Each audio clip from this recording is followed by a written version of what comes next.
Wahai Sayyidatuna Aisyah, kabarkan kepada kami apa yang membuat engkau kagum terhadap pribadi Rasulullah Sallallahu Alaihi Wasallam.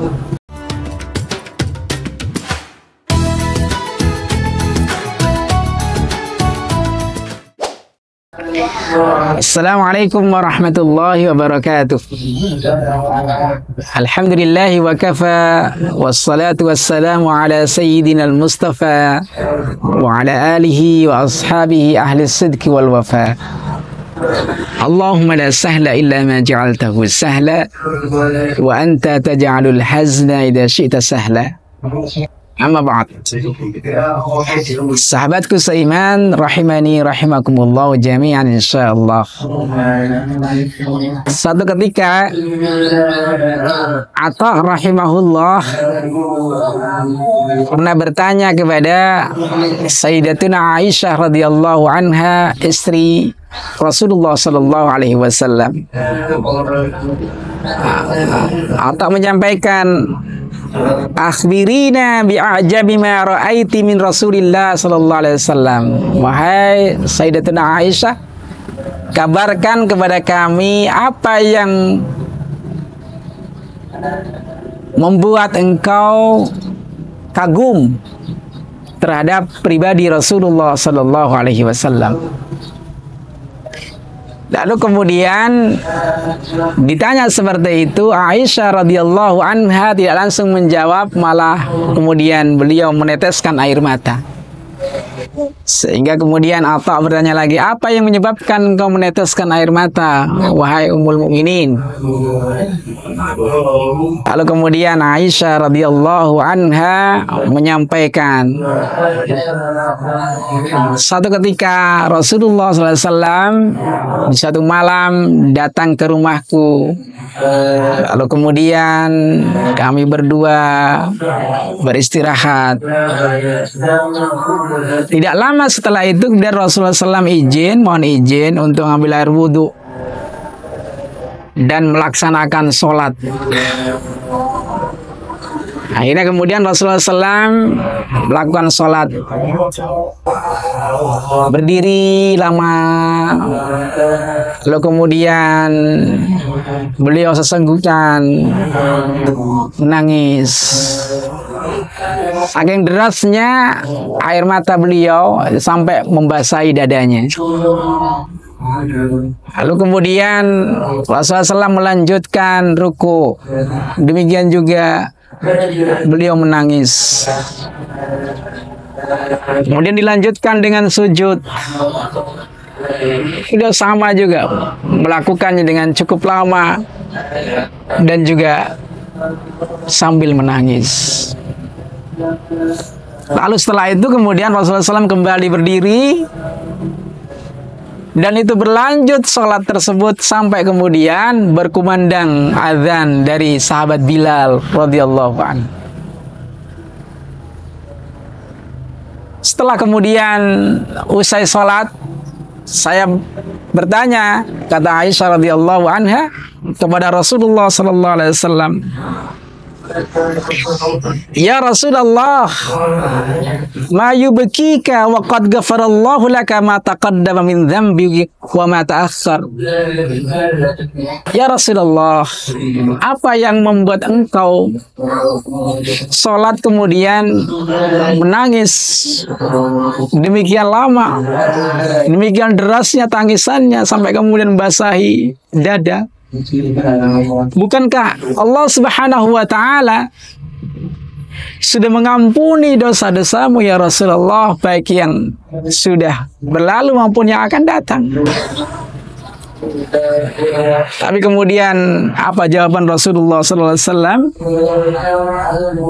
Beliau menyampaikan, afala akunu abdan syakura. Wahai Aisyah, justru aku melakukan sholat demikian panjang. Ini semua aku lakukan dalam rangka untuk mewujudkan rasa syukurku kepada Allah Subhanahu wa Ta'ala. Masya Allah. Sahabatku seiman rahimani rahimakumullah. Demikianlah Rasulullah Sallallahu Alaihi Wasallam. Meskipun beliau maksum, sudah terjamin terbebas dari dosa, tapi Rasulullah SAW senantiasa menjaga ibadahnya, dan ibadah beliau lakukan dalam rangka untuk mewujudkan rasa syukur kepada Allah Subhanahu wa Ta'ala. Sahabatku seiman rahimani rahimakumullah, syukur itu ada 3. Yang pertama, asyukru bil lisan, syukur dengan lisan.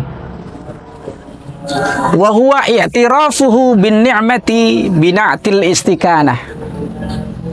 Yang dimaksud dengan syukur dengan lisan yaitu i'tiraf, mengakui bahwasannya semua nikmat yang Allah Subhanahu wa Ta'ala berikan kepada kita ini pada hakikatnya adalah pemberian dari Allah Subhanahu wa Ta'ala. Nikmat yang dianugerahkan kepada kita pada hakikatnya itulah bentuk kasih sayang Allah Subhanahu wa Ta'ala kepada kita. Makanya kita harus iktiraf, mengakui itu.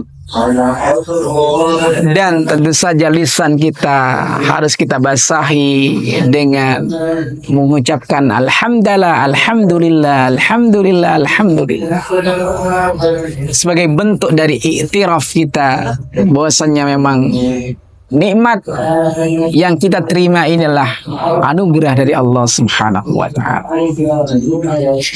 Kemudian yang kedua, sahabatku seiman rahimakumullah, bentuk syukur kita adalah asyukru bil badani wal arkan, yaitu kita wujudkan rasa syukur kita dengan semua anggota badan kita.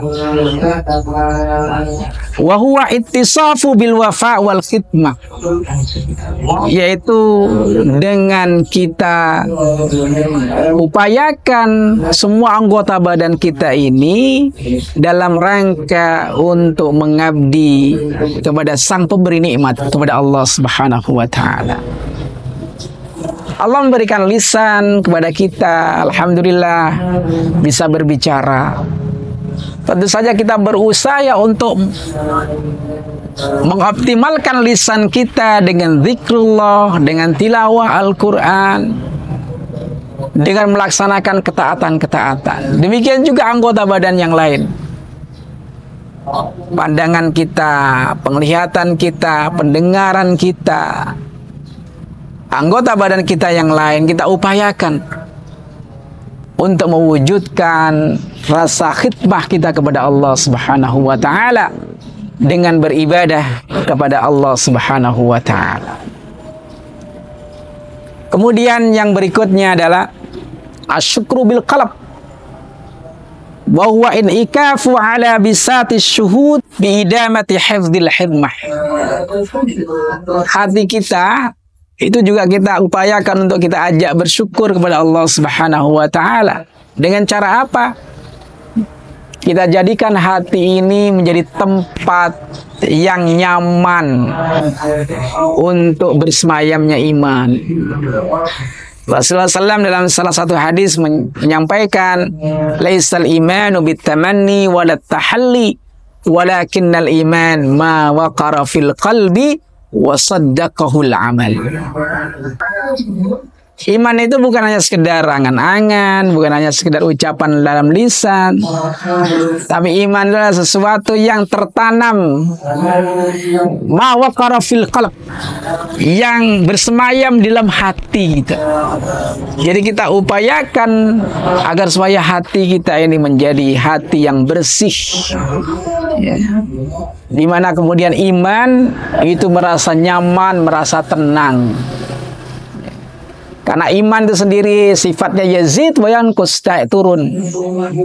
Sementara tempat bersemayamnya qalb, itu yataqallab, senantiasa bergerak. Oleh karenanya kita jaga hati kita, kita bersihkan hati kita.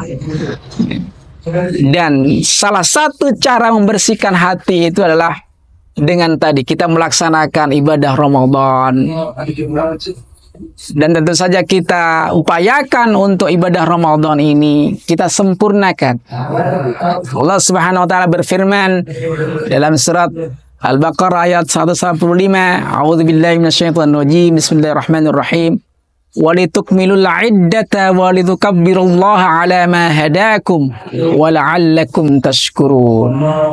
Dan hendaklah kalian sempurnakan bilangan Ramadan itu sampai tuntas. Ya, jangan sampai kemudian tinggal beberapa hari kita menyelesaikan Ramadan ini kemudian kita isi dengan hal-hal yang menyebabkan bisa mengurangi nilai ibadah Ramadan. Dan juga kita tuntaskan dengan berbanyak amal saleh. Begitu nanti Idul Fitri tiba, kita berbanyak dengan takbir. Dan tentu saja kita juga tingkatkan rasa syukur kita kepada Allah Subhanahu wa taala karena kita sudah bisa menuntaskan bulan Ramadan tahun ini. Mudah-mudahan Allah Subhanahu wa taala menerima semua amal soleh kita, baik itu puasa kita, tilawah Al-Quran kita, zikir kita, iktikaf kita, zakat kita, sedekah kita, zakat fitrah kita. Mudah-mudahan semuanya diterima oleh Allah Subhanahu wa taala sebagai bagian dari amal saleh yang insya Allah akan memperberat mizan amal saleh kita. Tentu saja kita lanjutkan kemudian pasca Ramadan sebagai bentuk kesyukuran kita kepada Allah Subhanahu wa taala, baik dengan lisan, kita basahi senantiasa lisan kita dengan zikir kepada Allah, dan juga semua anggota badan kita upayakan untuk dalam ketaatan kepada Allah, dan juga demikian hati kita upayakan agar supaya bersemayam iman di dalam hati ini dengan tenang dan terus dalam ketaatan kepada Allah Subhanahu wa taala. Demikian, mudah-mudahan bermanfaat. Wallahu muwaffiq ila aqwamit thoriq. Wassalamualaikum warahmatullahi wabarakatuh.